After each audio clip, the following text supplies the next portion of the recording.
Our next panel is Unboxed, Redefining Creative Spaces at the Intersection of Race, Gender, and Sexuality. Our moderator for this panel is Melina Hill Walker.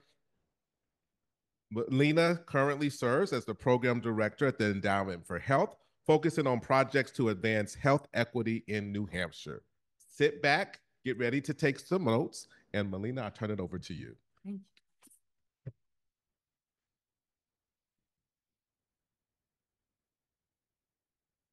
Thank you, Chris. And good morning, everyone.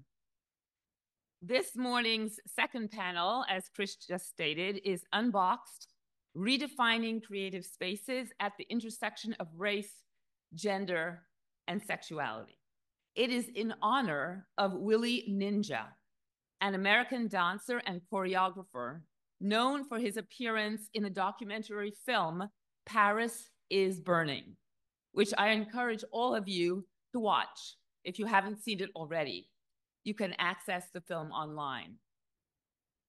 Regarding this morning's panel, throughout history, despite facing immense societal setbacks and a persistent lack of safe spaces, many creatives, producers, and performers courageously challenged the traditional gender and sexuality norms. By defying these conventions, they left an indelible mark on American culture and carved out spaces of joy and expression in environments that had long excluded them. This panel will delve into the evolving cultural norms surrounding gender roles and presentation, examining how the LGBTQ+ community has profoundly influenced the arts. It will also explore how this vital and often underrepresented history has significantly shaped the contours of popular culture today. Listed on your program are 3 wonderful speakers, but unfortunately, C. Rose Smith is unwell and unable to join us, but I will read Rose's bio as well. So each panelist, I'll share with you the brief bios of each panelist, then each panelist will share their remarks, followed by a brief discussion among the panelists, and then the audience question and answer will follow. Raquel Willis is here with us. Raquel is an award-winning activist. Raquel is an award-winning activist, journalist, and media strategist dedicated to collective liberation, especially for Black trans folks. She is the author of The Risk It Takes to Bloom on Life and Liberation. She is also an executive producer with Heart Media's first ever LGBTQ+ podcast network. John Berst, who will be joining us virtually, serves on the faculty of the University of Miami in Florida. He is an active theater historian practitioner specializing in musical theater and actor training. And C. Rose Smith, who unfortunately cannot join us, but is an American photographer whose practice is a powerful tool for questioning societal norms through semiotics in historicized landscapes. So we'll start with Raquel's presentation, followed by John.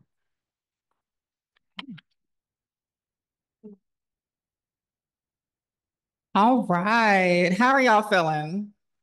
Good. Okay, let's get some energy in here. I know we're all heady and academic, but we're going to have some fun today and talk about a lot of narrative disruption.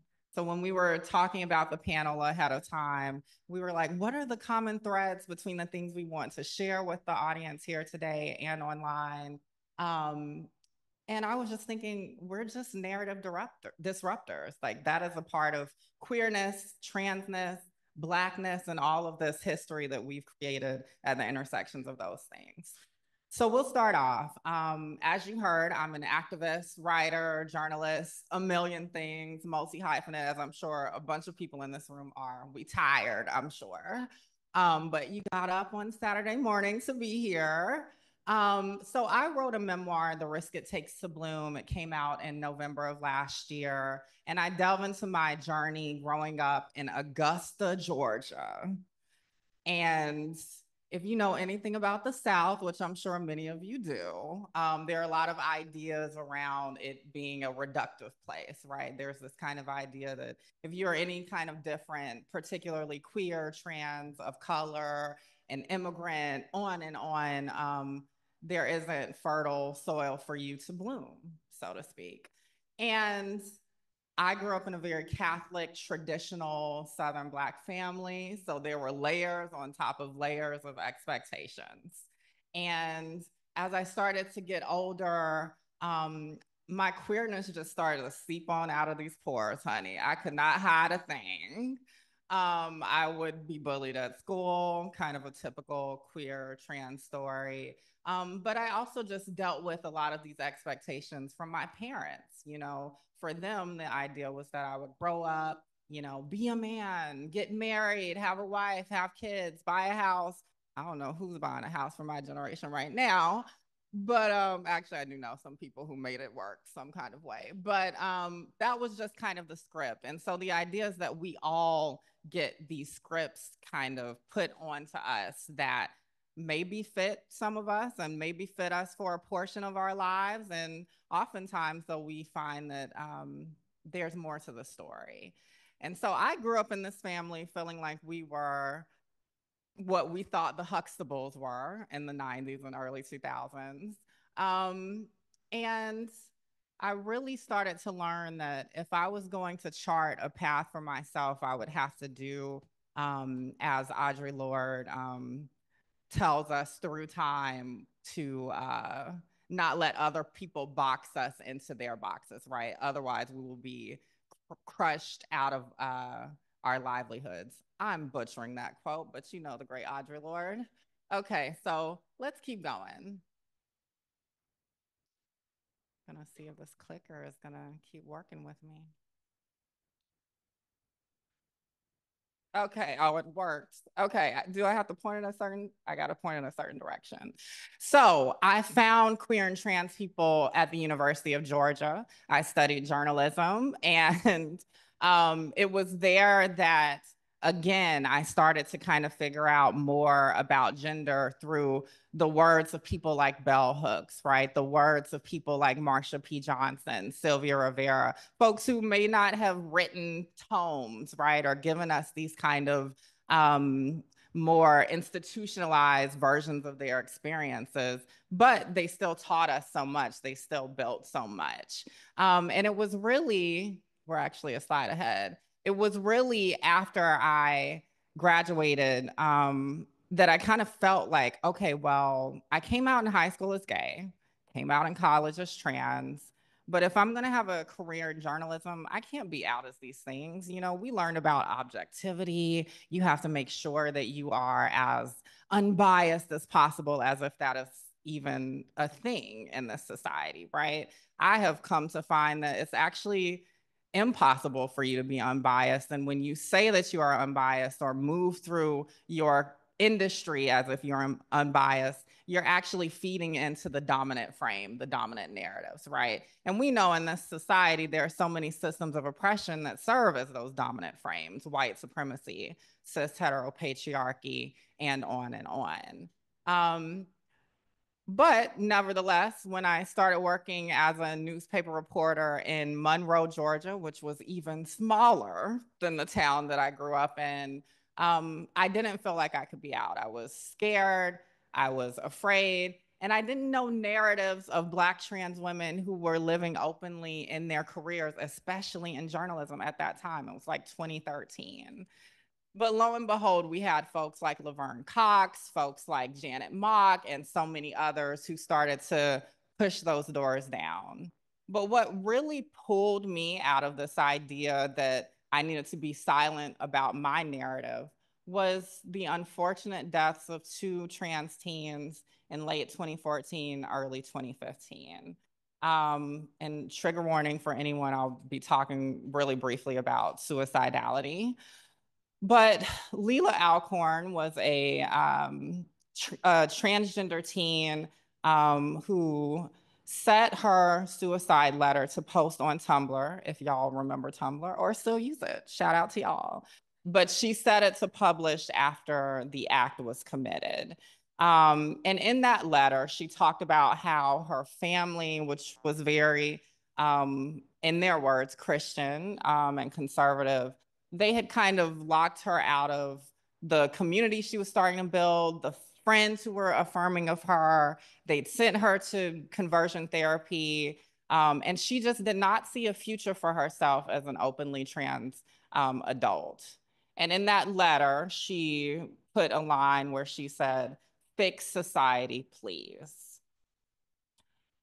And I took that personally because at that point, I was still not out in my career.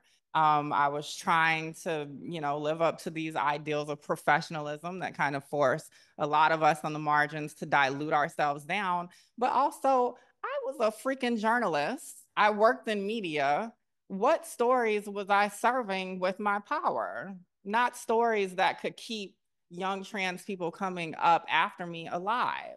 And so that call to action was a narrative disruption for me. She completely changed my frame in the work that I wanted to do.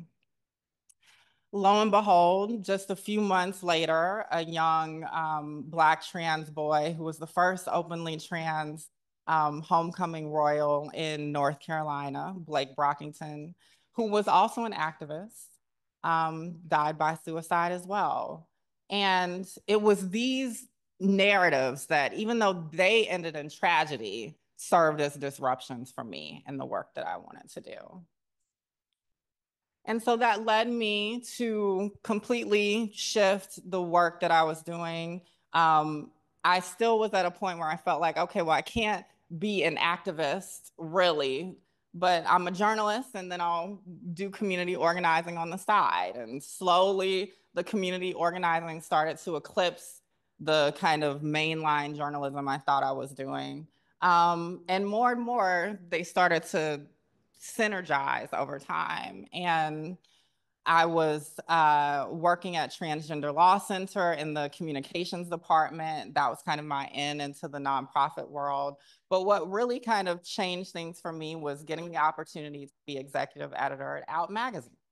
And I'm sure if you know anything about the lore and the legend of Out Magazine, you will know that for much of its history, it's been a very often singular lens, often white, cisgender, male lens, able-bodied, privileged kind of lens. And so I worked with people like Philip Picardi of Teen Vogue fame and others who were really interested in what narrative disruption could look like for this flagship LGBTQ plus publication. And so I was proud that one of the first issues I got to work on was the first Women and Non-Binary Femmes issue at Out.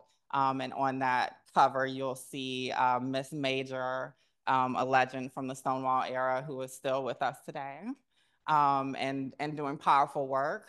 And Tourmaline, a Black trans filmmaker who actually is working on a biography for Marsha P. Johnson that will be coming out in the spring of 2025. But it was just amazing to see these Black trans figures in an intergenerational embrace on the cover of this magazine. And towards the end of my time there, I was also able to work on the Trans Obituaries Project. As many of you know, there are high rates of violence and murder within the Black and Brown trans community, particularly for Black trans women, trans Latinas. And one of the stories in 2019 was the story of Layleen Polanco, a 27-year-old Afro-trans Latina who died in Rikers custody. And so it was important to shift the narrative, not just away from this tragedy of her death within the system, but to talk about the legacy that she inspired. She really put flames under the fight to end solitary confinement, the fight to end cash bail, the fight to decriminalize sex work, and on in New York State. And I say all of that in this space, and I'm sure people have a lot of different feelings about decriminalization work, abolition, and on, but I do believe that as queer and trans folks, it is our duty to be fighting to break down all systems of restriction and build up ones that are about expansion and creation and generation. You can't talk about the Stonewall riots, the Stonewall riots without talking about decriminalization, because it was all about police brutality and policing folks, particularly around gender. I know we often talk about the sexuality piece, but particularly around not wearing enough articles of clothing to correspond with the gender that people assume you will be when you're born. Anyway, I'll get off my soapbox there. So over time, I was able to take that Trans Obituaries project and turn it into Afterlives, which is a podcast focused on getting into the legacy of trans folks we've lost too soon to violence and other means. Also worked on Queer Chronicles last year and hosted a show about trans and non-binary teens across the US, really to give more of a dimension to their lives beyond them just being used as political fodder, right? So that was a very powerful thing to work on, and the Trans Youth Town Hall. And most recently, I was able to come together with some powerful organizers in the gender liberation movement to do the inaugural Gender Liberation March. We drew out 2,000 folks just a few weeks ago in Washington, D.C., to bring together the fights for reproductive justice, abortion access, and access to gender affirming care, because I believe that we're all in a fight right now around bodily autonomy, and that will link our energies and our movements.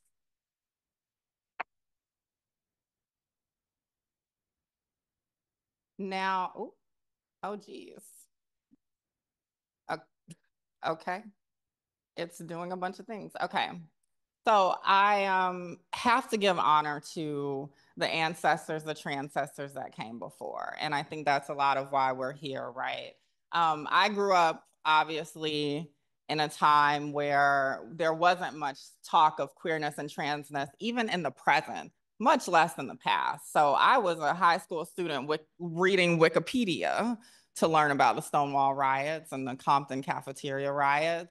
But it really wasn't until college and even a little bit later in adulthood that I started to learn more about some of the history that so much of our movement is built on. People like Crystal LaBeija, of course, you would not have the amazing Willie Ninja that we are giving honor to today without this infrastructure that Crystal LaBeija built with the ballroom and house community.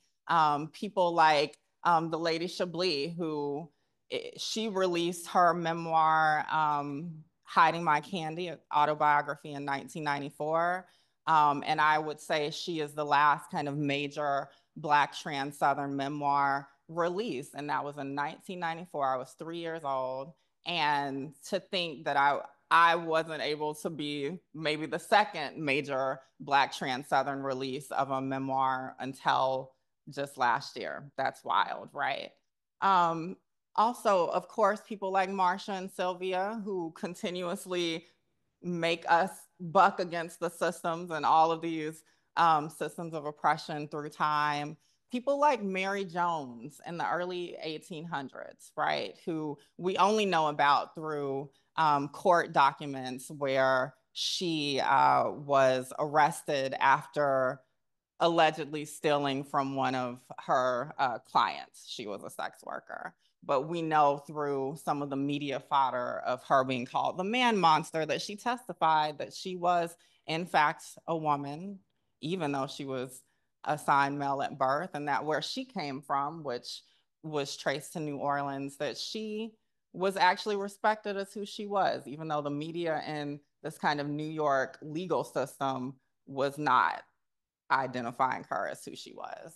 So it's those legacies and the legacy of Monica Roberts, who is a North Star for me, Black trans award-winning blogger, creator of Trans Griot in 2006, the first person I ever saw online talking about why Black trans people deserve to center our narratives, right? Because even within the trans community, Black narratives get erased. and the trans narrative overall gets whitewashed. All right, we'll keep going. So it won't let me go to the one. Okay, there we go.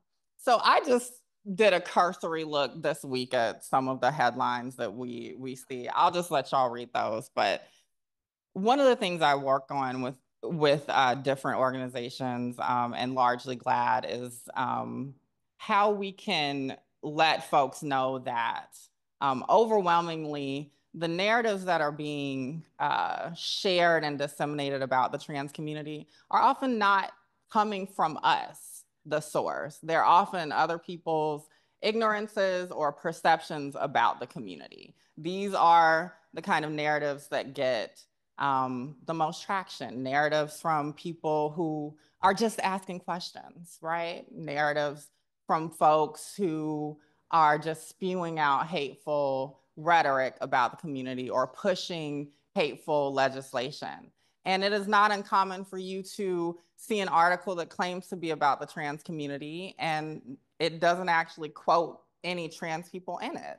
And oftentimes if they quote people, it is people, you know, like the ones who are the architects of things like Project 2025, who are positioned as experts on experiences they don't have, but also they don't make it clear that when I speak, it's not necessarily that I'm speaking as an activist, though I will tell you I'm an activist and I do have a bias. And yes, the agenda is working. But on the other side, they don't actually spell out the fact that a lot of these folks are activists in another way. They have a long history of anti-LGBTQ plus rhetoric and action. And so it's important for us to hold all of our media accountable when we see headlines and articles like this that are allegedly about trans people that actually are not crafted and featuring the voices of trans people. It's gonna keep, okay, there we go. And the last thing I will say is that I think part of this narrative disruption that we have a mandate to do, thanks to our ancestors and transcestors, is for the next generations, right? Because there are Black, queer, and trans youth, people who are able to know themselves younger and younger than ever before. And I know people are afraid of that, but I also know that there are plenty of folks in this room who knew who they were at a very young age and had to hold themselves in a box until they could get a little bit freer. We have an opportunity to not do that to the next generations, right? To not have them hold the baggage that we have to hold for the rest of our lives. And so with that, I'm just gonna end here with an ode to Willie Ninja.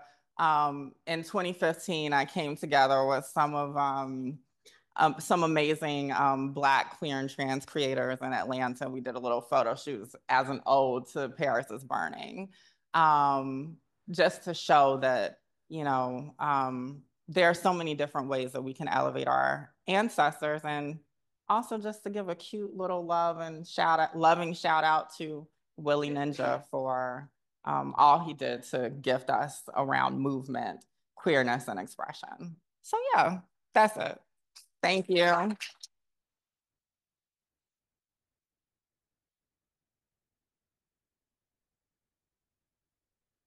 Thank you so much, Raquel. And now we're going to go to John. He is participating virtually, so I gather it will come up on the screen.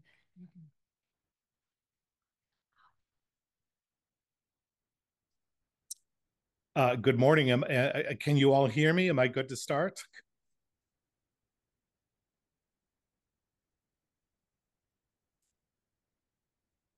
So sorry, I was just waiting for a thumbs up.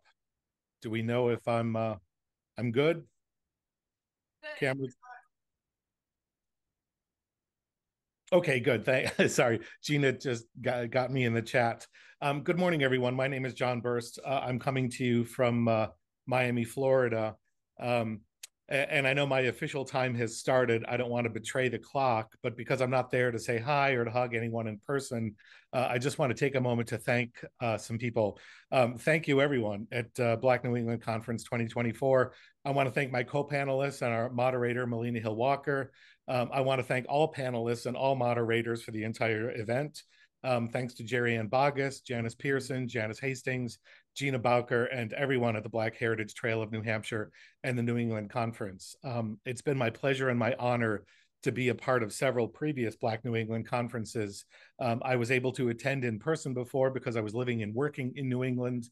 The last time I presented was virtually during COVID, so I'm having a little bit of COVID flashback, but I truly am thrilled to be here, to be benefiting from all the information, and I thank everyone who's made the Zooming possible.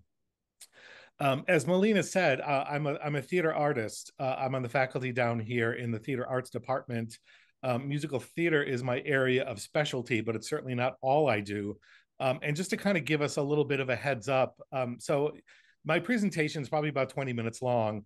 And if you're going to come along, like if I'm your Uber ride, if I'm your historical Uber, what I want to do is I want to kind of give us a little bit of a map of where we're going to go. So you know where, if you're getting in my back seat, you know where we're going to go today. The formal title of my presentation is called Everybody Rejoice, A Brand New Day, celebrating the legacy of queer Black theater artists who transformed American culture. And in terms of this, there are 4 theater artists and 4 specific pieces of theater that I'm going to talk about. I'm going to start over 100 years ago with Bert Williams and the early Black musical In Dahomey. I'll then talk about Lorraine Hansberry and A Raisin in the Sun. I'll go to Jeffrey Holder and the musical version, The Wiz. And then that will bring me to just a couple of years ago with Michael R. Jackson and his breakthrough musical called A Strange Loop. Okay, so I'll first start talking about Bert Williams. Soon after the end of enslavement in the United States in the mid-1860s, African-American singers and dancers were presented with new opportunities to perform in theatrical companies. Frequently, these performers would either appear in touring minstrel shows or in resident vaudeville shows. By 1896, several of these musical productions were crisscrossing the country. The most successful team of singing and dancing comedians, Bert Williams and George Walker, performed in New York City, one of the first Black acts to do so, where they received accolades from many critics. From 1898 to 1901, Williams and Walker starred in several full-length touring shows. All of these shows revolved around low comedy plot situations, but included opportunities for the entire cast to showcase their special talents. In 1894, before their breakout success and while in California, Williams and Walker were given the dubious task of impersonating African savages from the African country of Dahomey, now part of Benin, at the Midwinter Exposition in San Francisco, until the real ones got there. When the actual Dahomeans finally arrived, Williams and Walker stuck around for several days to get to know them. This odd encounter in 1894 likely led to the creation of Williams and Walker's landmark musical In Dahomey. And in 1902, Williams and Walker teamed up with an African-American scriptwriter, composer, and lyricist to produce their new show. The resultant show, which opened on Broadway in 1903, flipped the trajectory of their real-life encounter with the Dahomeans and instead told the story of Americans traveling to Africa. In this silly show, 2 swindlers, the shrewd Rareback Pinkerton, played by Walker, and the reluctant Shylock Homestead, played by Williams, head off to Florida to recover a missing casket. A series of complications leads them to the African nation of Dahomey, where their easy access to rum makes them celebrated assistants to the king before eventually becoming the rulers of Dahomey themselves. The strains of minstrelsy were consistent throughout the entire production, and the hugely popular team of Williams and Walker made the show an immediate success. In Dahomey brought a level of prestige well beyond what its 53-performance Broadway run might indicate, although that was a respectable run at the time. The show toured England and America for years, including a command performance at Buckingham Palace for the royal family. In Dahomey marked several important milestones in the evolution of American musical theater. Its composer, Will Marion Cook, was the first to combine the popular European high operetta style with the relatively new African-American form of ragtime. In Dahomey was also the first Black musical to have its musical score published. The piece is thought to have marked a significant shift in Black theater performance. Limited by a demand for the comedy of ethnic and racial stereotypes, particularly Black stereotypes as depicted through minstrel performance, African-American performers were restricted largely to perform variations of lowly caricatures. While still featuring such racial caricatures, In Dahomey simultaneously builds on depictions of more fully formed Black characters. It creates a significant alternative to the dominant representations of Blacks in the theater during its era. And In Dahomey was the first musical written and performed by Black men and women to be staged in a legitimate Broadway theater. The unparalleled success of In Dahomey helped make its scriptwriter, composer, lyricist, and leading performers household names. Unfortunately, Williams and Walker's partnership was cut short when illness forced Walker into early retirement in 1908. Soon after, famed Broadway producer Florenz Ziegfeld hired Bert Williams as a headliner for the 1910 edition of his Ziegfeld Follies. Several white cast members, offended by Williams's casting, threatened to walk out on the show rather than share the stage with him. Ziegfeld replied that he could easily do the show without any of them. They were all replaceable, but he could not do the show without Williams, who was irreplaceable. Williams and Ziegfeld won out, and Williams became the only Black member of the Ziegfeld Follies, a title he held for several years. Dressed as a hobo, Williams portrayed an all-suffering everyman that people of all races and classes identified with, singing what would become his signature song, Nobody. He starred in 8 editions of the Follies and became one of the most beloved performers on the American stage. But battling racism often got him down. In February of 1922, Bert Williams was touring for the powerful Broadway producers, the Shuberts. Ignoring ominous symptoms, he kept performing until he collapsed on stage in Detroit. Bert Williams, Broadway's first Black musical theater star, died of overwork days later at age 48. Comedian W.C. Fields said, "He was the funniest man I ever saw and the saddest man I ever knew." It has been stated that Bert Williams was described as a dandy, as was In Dahomey composer William Grant Still. Dandy Jim of Carolina is a minstrel song that originated in the U.S. during the 19th century, and it tells the story of a character named Dandy Jim, who is depicted as a stylish and flamboyant man from the state of Carolina. The song often highlights Dandy Jim's extravagant clothing, his charm, and his prowess with the ladies. While the song does not explicitly address race, Dandy Jim's stylish and flamboyant persona aligns with aspects of Black dandyism, a cultural phenomenon characterized by sharp dressing, self-assurance, and individuality within Black communities. According to the standards of the day, it was ludicrous and hilarious to see a person of perceived lower social standing donning fashionable attire and putting on airs. For most of racist 19th century America, a well-dressed African American was an odd thing, and naturally someone of that ilk would be seen as acting out of place. The representation of Dandy Jim, while potentially rooted in caricature or exaggeration, nonetheless contributes to the broader cultural landscape surrounding Black dandyism and its portrayal in American culture. Black dandyism in particular served as a catalyst for contemporary Black identities to explore self-fashioning and expressions of neo-Victorian Blacks. The Black dandy's look is highly tailored, the antithesis of baggy wear. Black dandyism rejects this. In fact, the Black dandy is often making a concerted effort to juxtapose himself against racist stereotyping seen in popular culture of the time. For dandies, dress becomes a strategy for negotiating the complexities of Black male identity. Over time, this archetype of the dandy became synonymous with the effeminate and the homoerotic in constructions of masculinity, eventually becoming the prototype of a modern homosexual identity. Over the years, there's been much conjecture that Bert Williams was gay.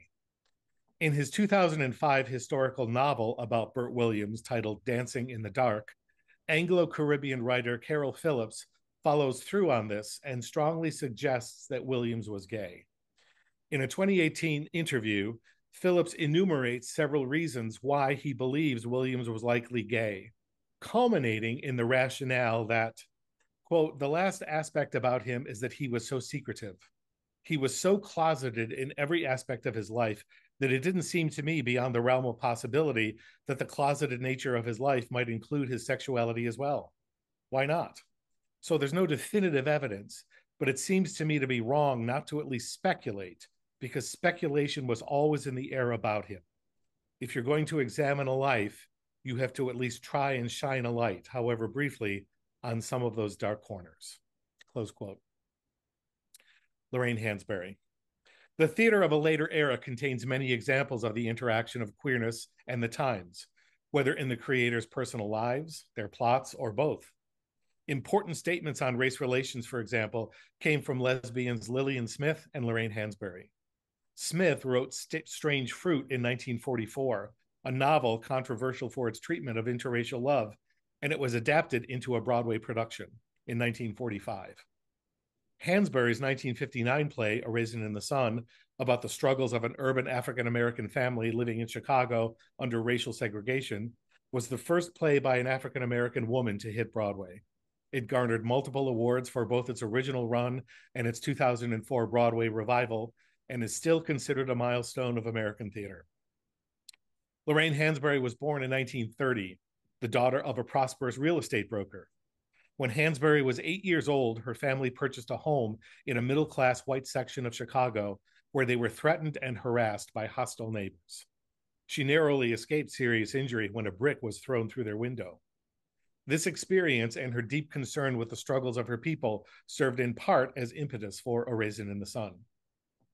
Hansberry attended segregated schools on Chicago's South Side, where she made friends with students whose families were less fortunate than hers. After graduation from Englewood High School in 1948, she attended the University of Wisconsin, studying art and stage design. There, she developed an appreciation for the plays of Ibsen, Strindberg, and O'Casey. After her sophomore year, she moved to New York City, becoming active with small theater groups and working as a journalist for the African-American publication Freedom. She was on friendly terms with Paul Robeson, chairman of the editorial board W.E.B. Du Bois, and Langston Hughes. Much of her work during this time concerned the African struggles for liberation and their impact on the world. Hansberry also wrote about the oppression of gay people and of being a lesbian. But in 1953, she met and married Robert Nemiroff, a Jewish music publisher, songwriter, and political activist. Nemiroff encouraged Hansberry to pursue her interest in playwriting full-time, and the success of the hit pop song Cindy, Oh Cindy, co-authored by Nemiroff, enabled Hansberry to do just that. A Raisin in the Sun was the result. The 1959 Broadway production of A Raisin in the Sun ran on Broadway for 530 performances and made theatrical history. At that time, most theater producers did not believe that a Black Broadway audience existed, and they felt strongly that there was no commercial viability for a serious Black play, nor would there be a significant crossover white audience for a play about African Americans. A Raisin in the Sun changed that thinking when it became an all-out critical and commercial success. It remains one of the most performed plays by an African American playwright. In less than a quarter of a century, it became an American classic. Large numbers of whites were introduced to modern African American characters and life for the first time through Hansberry's play, which paved the way for the wider acceptance of other works by Black playwrights who followed, such as Lonnie Elder, Charles Fuller, Adrian Kennedy, and August Wilson. There were numerous cuts made to the original production, some having to do with plot and others with characters. The original ending, for example, was changed from one in which the Younger family waited in their new home for their neighbors to attack it. That was changed to the present happier ending. The play went on to be produced without incident in major northern cities, but few cities in the South launched productions until the mid-1960s. The title of Hansberry's play was taken from the poem Harlem by Langston Hughes. What happens to a dream deferred? Does it dry up like a raisin in the sun? Hansberry's family had struggled against segregation, challenging a restrictive covenant in the 1940 U.S. Supreme Court case, Hansberry versus Lee. And although married to Robert Nemiroff, Hansberry later had intimate relationships with women as well. Hansberry lived for many years as a closeted lesbian, and before her marriage, she had written in her personal notebooks about her attraction to women.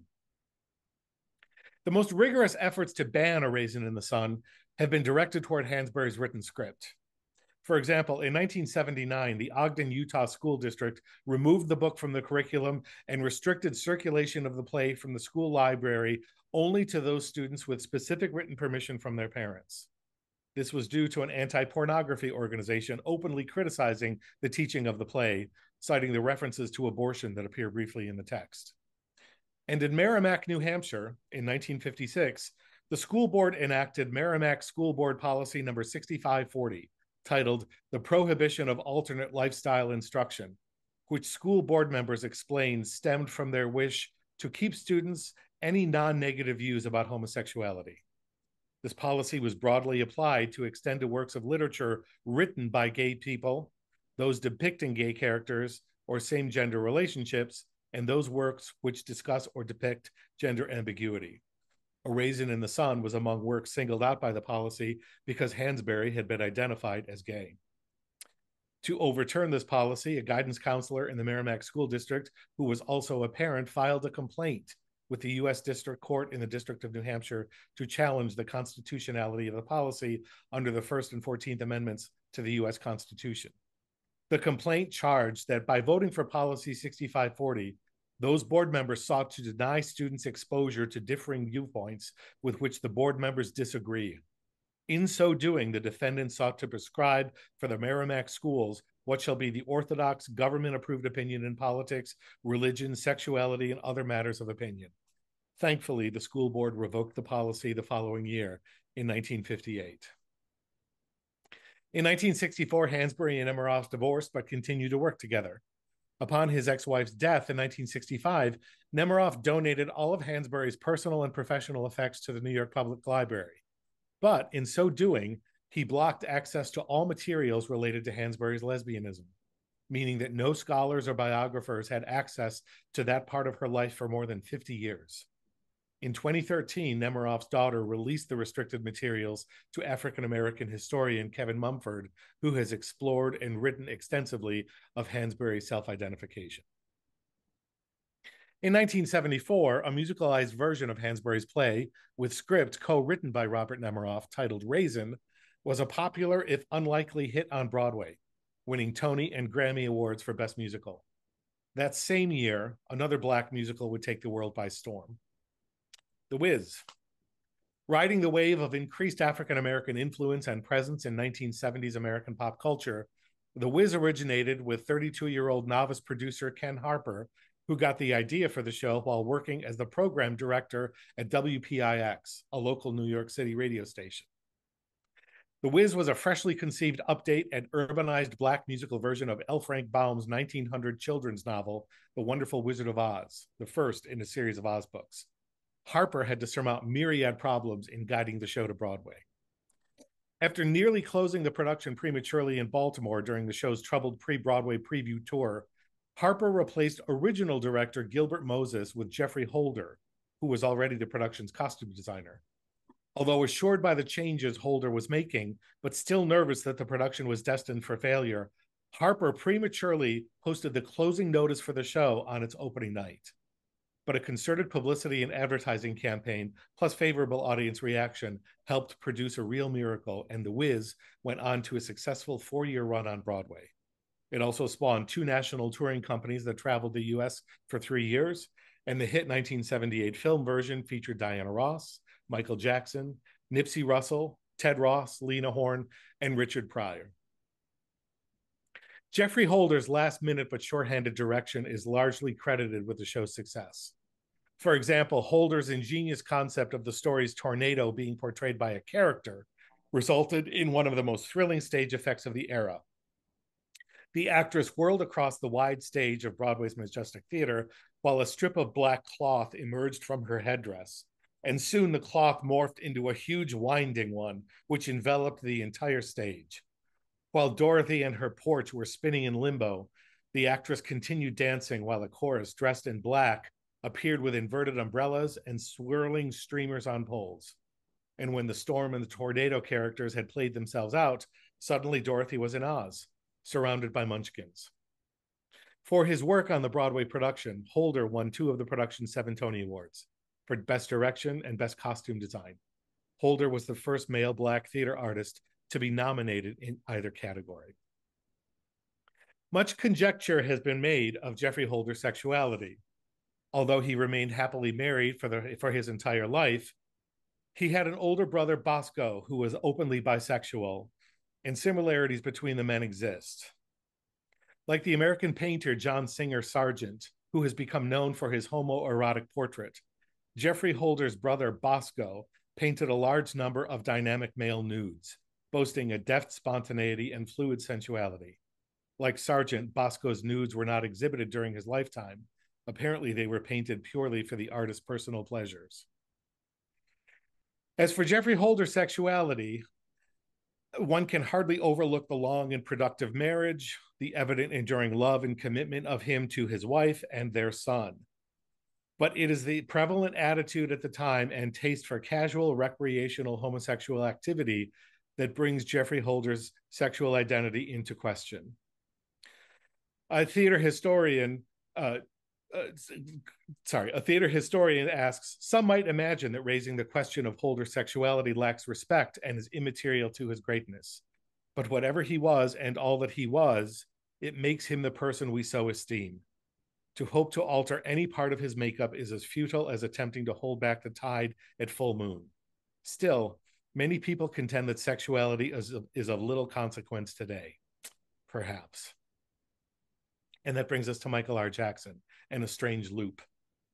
An incredibly powerful and innovative original autobiographical musical, A Strange Loop by Michael R. Jackson is about lead character Usher, a stand-in for Jackson, a New York-based Black queer writer who works a job he hates, ushering at the Broadway production of The Lion King, while writing his own original musical, which is about a Black queer writer working a job he hates while writing his own original musical, etc.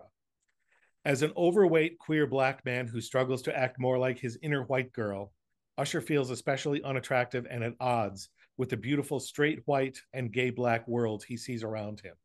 His conservative Christian family offers critical running commentary throughout the piece, expressing their constant disapproval and disappointment in him and urging him to be more like Tyler Perry. It is the first off-Broadway musical to win the Pulitzer Prize for Drama, and Jackson is the first Black musical theater writer to win. It debuted off-Broadway at Playwrights Horizons in 2019.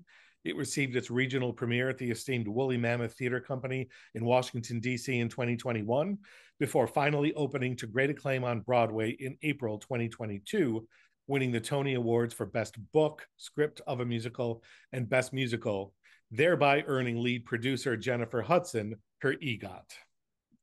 Jackson has described A Strange Loop as a study of the self and of Black queer selfhood in particular, and of selfhood in general.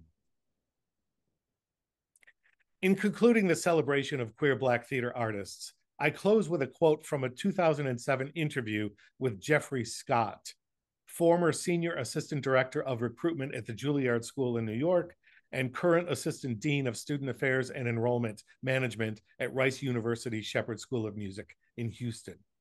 As a queer Black man himself, Scott explains, quote, many Black gay men don't even identify with the term gay, instead using same gender loving or SGL, because they feel that it better identifies their Blackness. Many Black gay men, especially younger men, feel that the term gay or homosexual was put on them. Naming yourself gives you control, empowering you to be who you want. And having felt marginalized by words like sissy, homo thug, and everything in between, many Black gay men would embrace such power. For those Black gay men who live their existence without apology and with love for their gay brothers and sisters, I say, work. And the next time a guy calls you a sissy, a punk, or the F word, look them dead in the face and, like Lindy in the movie Car Wash, say, sweetheart, I am more man than you will ever be and more woman than you will ever get. Close quote. Thank you.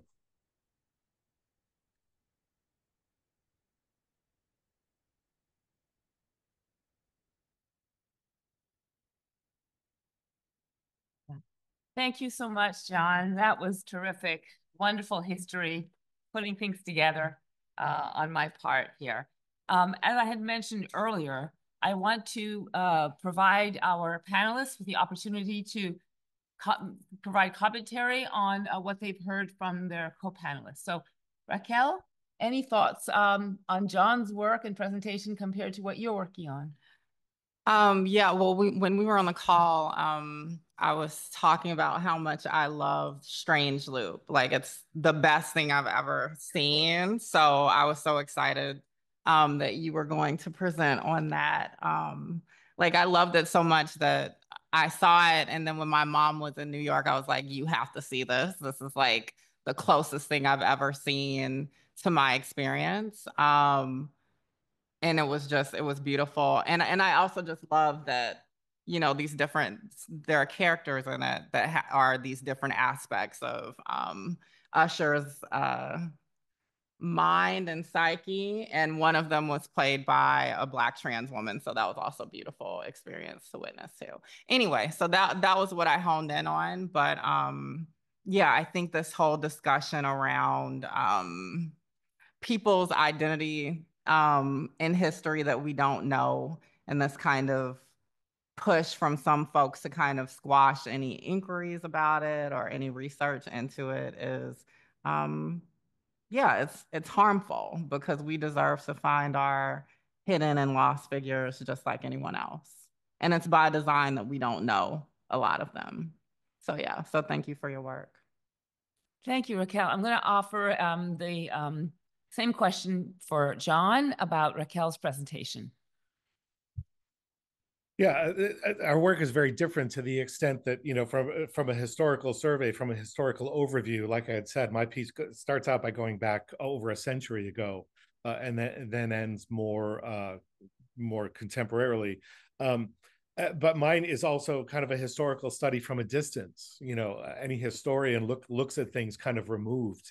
And what I found thrilling about your presentation, Raquel, and, you know, like you said, we got to know each other a little bit in our initial talk through of the presentations. I mean, yours is really autobiography. I mean, this is what you live, what you have lived. It's a very deeply personal experience. So the fact that the voices of the two presentations kind of complement each other in terms of you know, coming from the more active experiential perspective, and then me coming from the a little bit more removed and more studied. Hopefully we were able to cover similar but unique territory. So thanks for that. Thank you, John.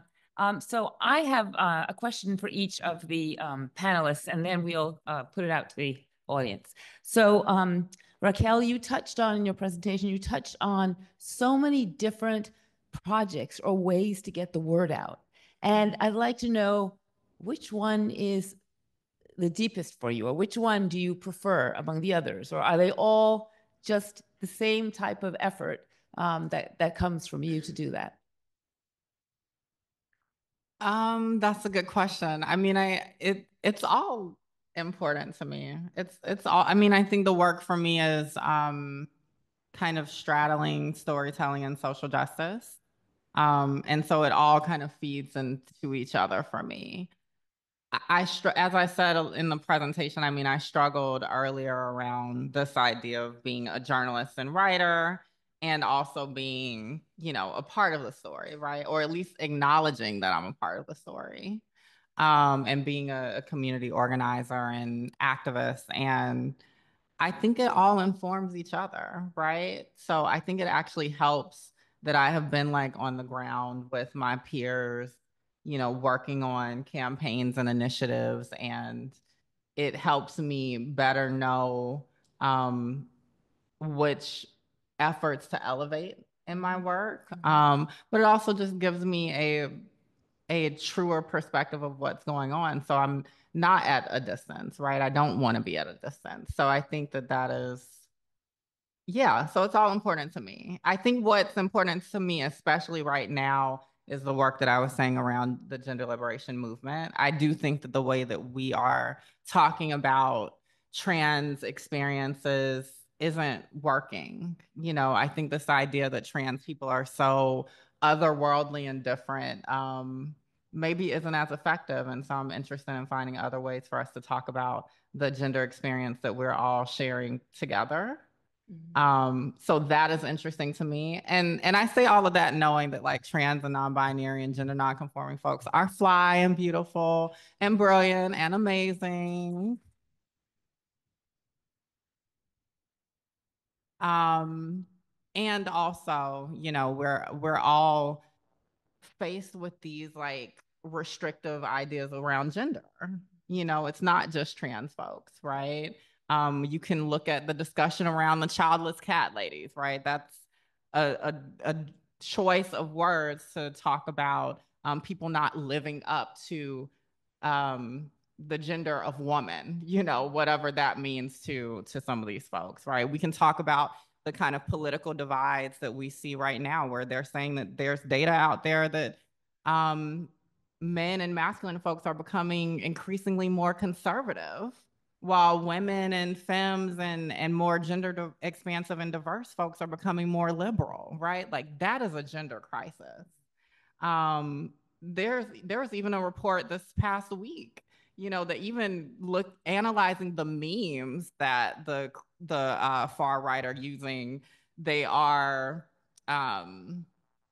there's like a gender crisis there. Like they took pictures of JD Vance from the debate and made him look more masculine. And there are like memes of Trump that make him look more masculine. And so it's just interesting that like all of these things that are said to be anxieties or obsessions that trans and non-binary and queer people have are actually reflections of the ones that cis straight people have. Thank you, Raquel. And John, in our earlier discussion when we were prepping for the session, you mentioned the need to, quote, correct the story, end quote, turn on the lights, end quote. That history becomes a verb. Could you share your thinking regarding that and the verb of history? Sure, thanks, Melina. Yeah, part of my coursework down here in Miami is to teach a history course in the history of American musical theater. And I am aware, I'm fully aware that I have colleagues across the country that teach at other universities, and the culture at those universities require the truth to not be told. You know, historically, homosexuality didn't exist, right? There are some famous theater artists who were famously gay. Cole Porter, who wrote a lot of great American songs and is one of the authors of the American Songbook, was very, very, very actively gay. And he had a wife to whom he was devoted, but because that was the social construct of the day. That's what a man and a woman of a certain status did at an appropriate time in their lives. They got married. So several of these figures were married, and for years we have lived with the story of these happily married gay people who, you know, again, gay didn't exist. Conversely, there are other theater artists who were gay who lived absolutely tortured lives because they refused to bow to the social expectations. Lorenz Hart, who was Richard Rodgers' first lyricist, who hated himself for his homosexuality, for the homosexual activity he engaged in, because he was a human being, and human beings are sexual beings. And by nature, sexuality is a part of our existence. So by expressing that aspect of his humanity, he hated himself. And he died young as a result of it. He became a rampant alcoholic. He was clinically depressed. And you could say that he committed suicide by drinking too much and passing out on the streets of New York and freezing to death in the gutter. That could be looked at as a form of suicide. But the Hollywood film version of his biography, which was made in 1946, called Words and Music, dressed him as this eligible bachelor who just never found the right girl. He was never able to settle down, and oh, how sad his life was that he died young and had never found the right girl. So I'm using a lot of words to answer your question, Melina, but historically, it's time to stop the BS. You know, and the fact that it's still being perpetuated. Raquel is speaking eloquently about everything that's wrong. I mean, there's a lot of great things. There's a lot of right things. Look at the people in the room. Look at what's happening at the Black New England Conference and similar events around the country. but there's still a lot of denial, and there's still a lot of just outright lying about people's history. So yeah, I do see it as my responsibility as someone who teaches a history course to raise a generation of people, to let them know. I say this is our family. As theater majors, these are our family. These are our ancestors. And you need to know that this great-great-grandfather was gay, or this great-great-grandmother was gay, and that's something to be acknowledged and celebrated, not something to be denied and excused over. So like Raquel said, sorry for the soapbox. I brought mine too, but yeah, I'm just really passionate about it. Thank you so much, John. Thank you. So if any of our in-person attendees have a question for the panelists, please raise your hand as you did before, and our volunteers will come to you with a microphone. And if any of our virtual attendees have a question, please put it in the chat, and Gina will bring it to the panel. So opening it up for questions. Don't be shy.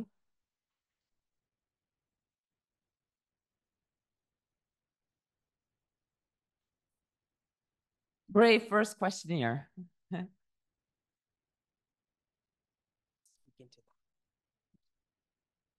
I actually had a question for Raquel. I thought it was really interesting that you were just about how people act gender. You know, it's almost like cosplay, and how that does affect the trans and queer community. Can you speak a little bit more to that?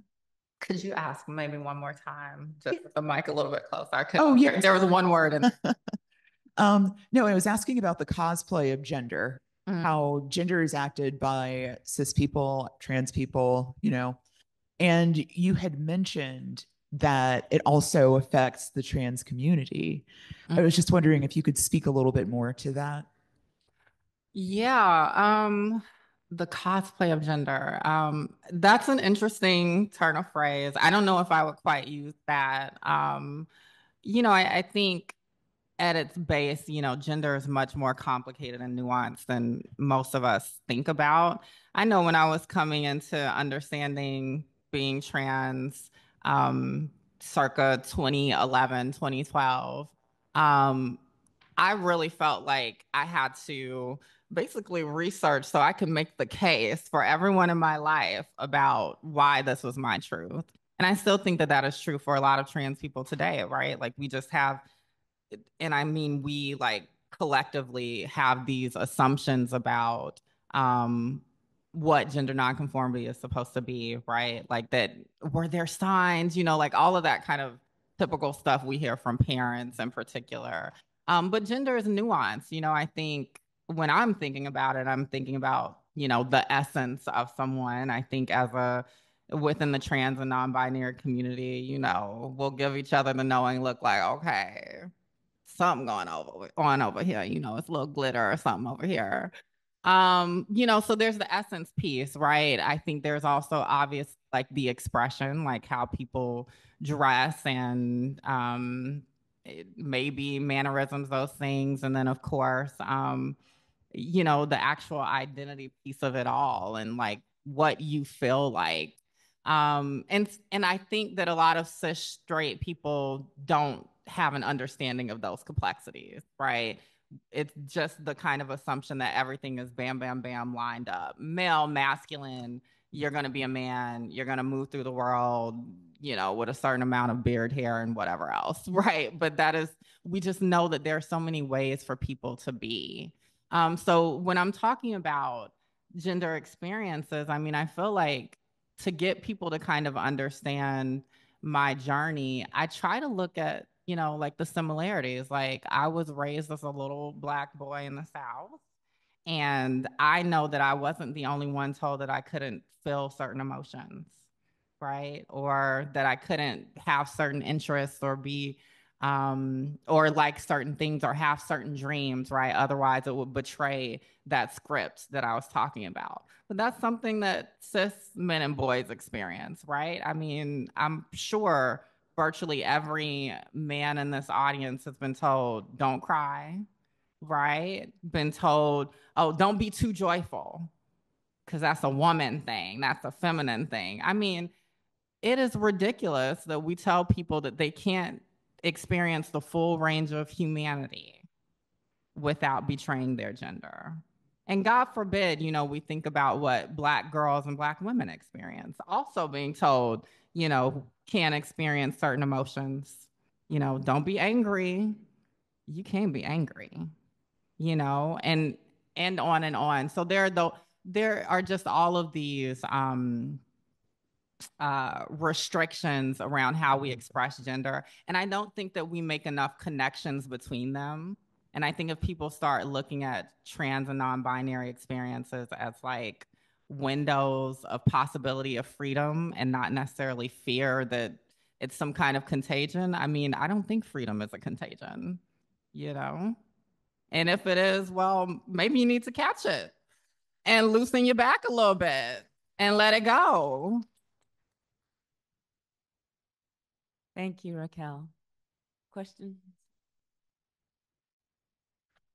First off, I want to thank you both for your presentations. They were terrific. As a openly queer educator here in Manchester, in a state that makes the teaching of my history and our history illegal, I have to send a note home 2 weeks in advance if I want to talk about queerness in New Hampshire. I would love your help or your perspective on what can I do as an educator, specifically to kids whose first language is not English, to create a space for them that is far more expansive than the rigid, fucked up boxes we're currently kind of sequestered into. So, John, would you like to go first? Yeah, I'll try. I mean, my heart goes out to you, and I don't mean that from a pitying place. I really mean, you know, I'm sending you my positive advocacy thoughts. I mean, from our perspective, I mean, I lived in New Hampshire for a number of years before a job opportunity brought me down here to Florida. And all my friends up north, you know, kind of remark about Florida. And sure, I mean, it's what it is, you know, and I tell people being in Miami, we're supposedly in the bluest part of red. I will say one thing, and I'm not getting away from your question, but just to kind of take a roundabout way there. What's unique about my situation, and I am grateful for this on a daily basis, is that where I teach is a private school. And you will know if you pay attention to headlines what's happening down here in Florida in terms of our governor and in terms of state funding. Now, there are some state schools in this state that have nationally known theater programs who are now held to only producing certain kinds of plays or only kinds of productions because the state funding will get pulled.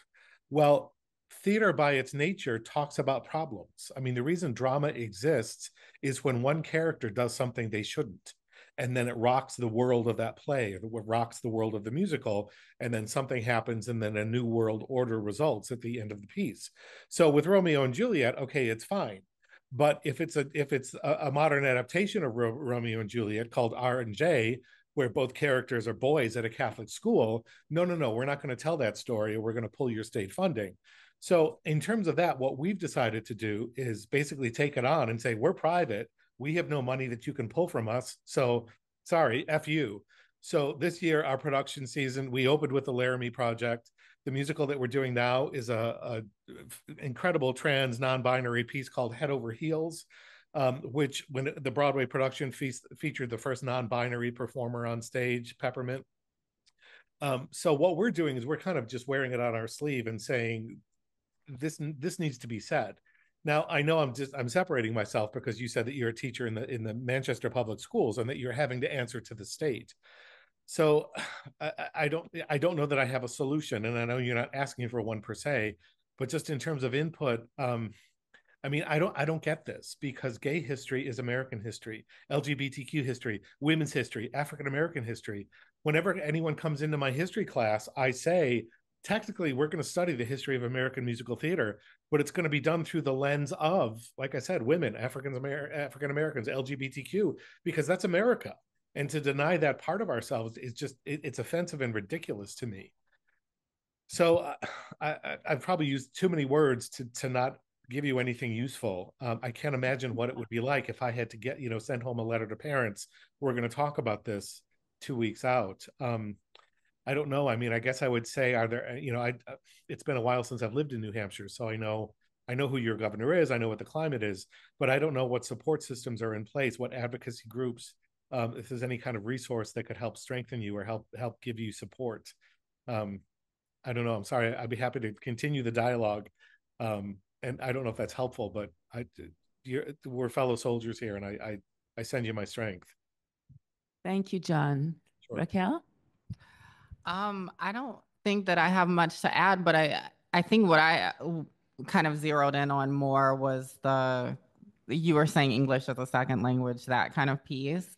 And so I also am just curious, if there's a way to dig into, maybe the culture of some of the students that maybe isn't American culture, right? So like there's more cover there, right? Just thinking if, there are folks of an indigenous experience here or abroad that you could bring into the space, because we know that a lot of indigenous cultures experience, discuss, recognize gender in a different way, sexual orientation in a different way.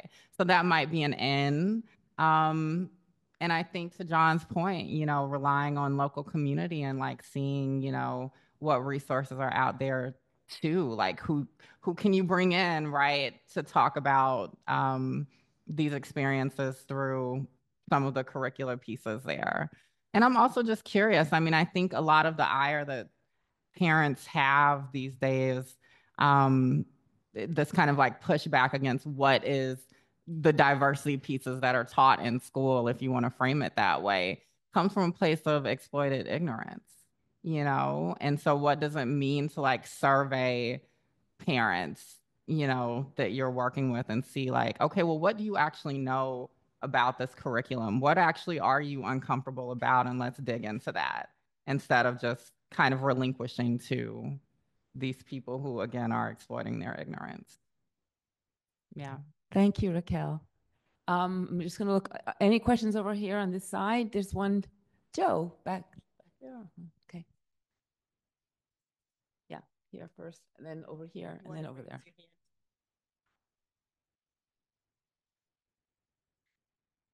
We need brave hand raiser. I'm gonna, yeah.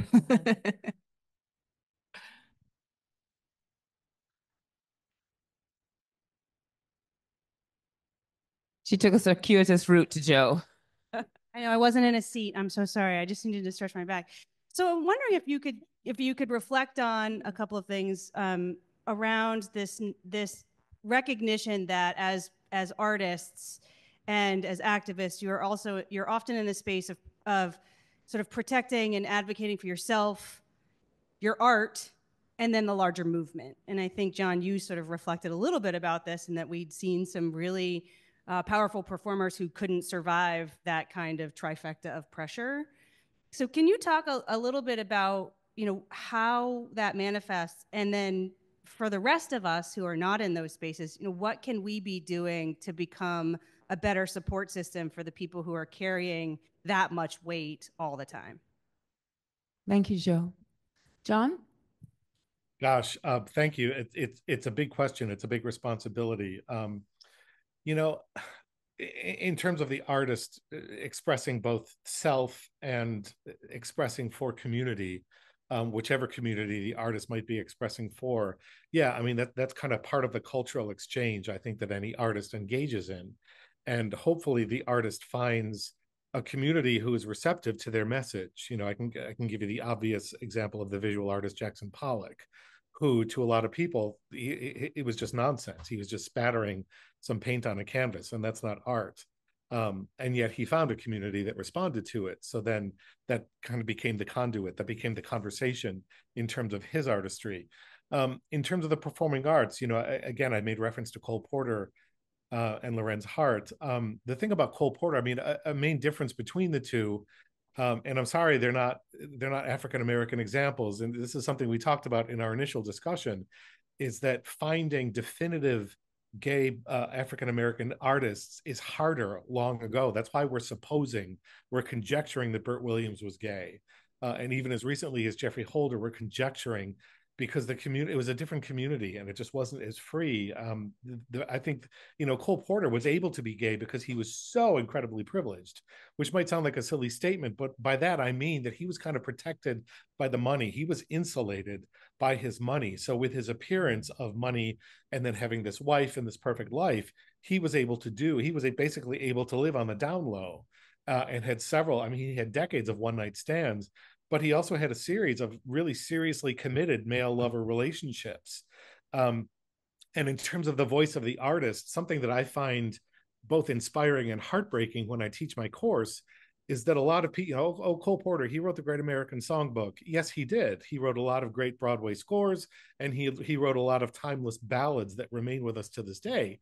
What people may not know is that when Cole Porter wrote those love songs in the Broadway shows, what he was doing is he was writing a love song to his male partner, and that was their only language, so that when his partner came to the opening of the Broadway show, for the first time his partner was hearing a love song that Cole Porter had written for him. So even though the character on stage was singing it to the soprano ingenue, the lover in the audience knew this is Cole Porter expressing his love for me. So they're almost like deeply personal love letters that became public forum for him. Lorenz Hart didn't have that. He never had the money or the privilege of Cole Porter. He wasn't able to live that insulated life. So Lorenz Hart's lyrics are more aspirational and more lyrics of, this is what I hope for in a partner that he never had because of his life and his torment. So I use those as two distinct examples of an artist coming from, it could be argued the same place, although different same places, but Porter and Lorenz Hart both wrote from the voice of gay male men.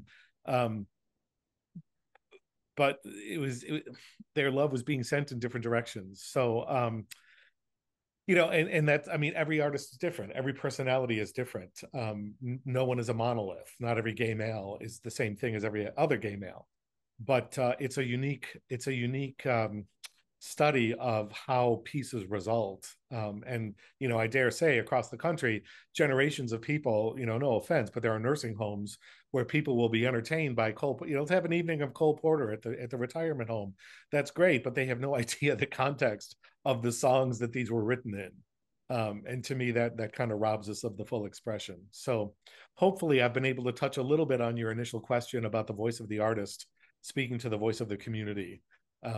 So hope that helps. Thank you, John. Raquel? Thank you. I don't know that I fully grasped the question, but I'll try. I mean, I think one of the things that I've been trying to express more and more is that we don't want Black, queer, and trans folks to feel like they have to be an activist or to be a spokesperson, because inevitably that means you're also a therapist and whatever else for the general public. We should be fighting for folks to just be an artist, to just express. Like, that is more than enough. And so whatever we can do to lessen those burdens, I think the better. And you don't want everyone to think that they're an activist. We see that online every day. People talking about stuff that they don't know anything about, talking about social justice and collective liberation. Honey, if that's not your bag, that's not your bag. Stay out of it. Because it can cause more harm than do good. So, you know, that's what I think about. But I also, I mean, I do want folks to at least figure out what their place is within collective liberation, or at least be inspired to whether they can express that fully publicly or not. I think that that's important. People do need to know about systems of oppression, be able to clock it when, you know, clock them when they rear their ugly heads so that they, as much as they can, aren't complicit in them. So that's what I would offer there. Thank you, Raquel. I'm looking at the time. I think we have about 5 more minutes before okay, one more question. Okay. Thank you. I appreciate that. I muted myself last round when I was listening to Tanisha Johnson speak about the community and the family as places to start. I said, okay, this org that I'm thinking of is more applicable to the arts. They're here, it's Queerlective, and you should go give them your money because they are the grassroots organization that's providing support for artists to be artists without having to be advocates. They're the people who are building community to improve mental health of anyone who participates in their largely free events. And they are a hub for artists who are queer and centering around BIPOC artists who want to break into the arts world, who are just exploring their identity, who want to receive education and support without having to educate the audience and the community. And I'm a budding mental health clinician. And so that really is where I see my role, is starting with family education, like you aptly noted, Raquel, and Nick with his question about, how do we provide family support?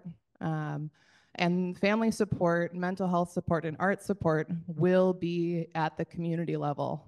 And Queerlective is an example, the best example New Hampshire has of an arts org that is serving the whole state, not just Manchester, not just one group. So I'm thrilled that they're here. I love going to all their events, and I think you should all go give them your money. Thank you very much. I'm just going to give a few closing remarks. And I am aware of Queerlective. Their table is right over there. So please, once we break for lunch, go over there and chat with them and learn more about the organization. So thank you, Raquel. Thank you, John, for your really inspiring, informative presentations. I'd like to return to our panel honoree, Willie Ninja, and just say a few more words about Willie. Recognized as the grandfather of Vogue. Vogue, right?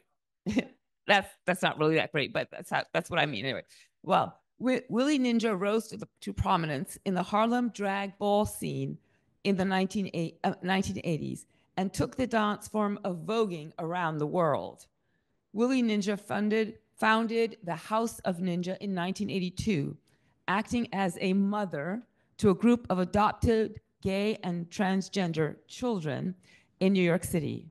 Moving away from showgirl drag, the Harlem drag ball scene provided African American and Latino youth a space to express non-conforming gender presentations. I believe our two wonderful speakers in their various art forms, whether the written word, podcast, theater, and it would have been photography with our other speaker who couldn't join us, they have all created or excavated unique spaces through which individuals have historically or are currently able to more freely express themselves. Thank you, Raquel, and thank you, John.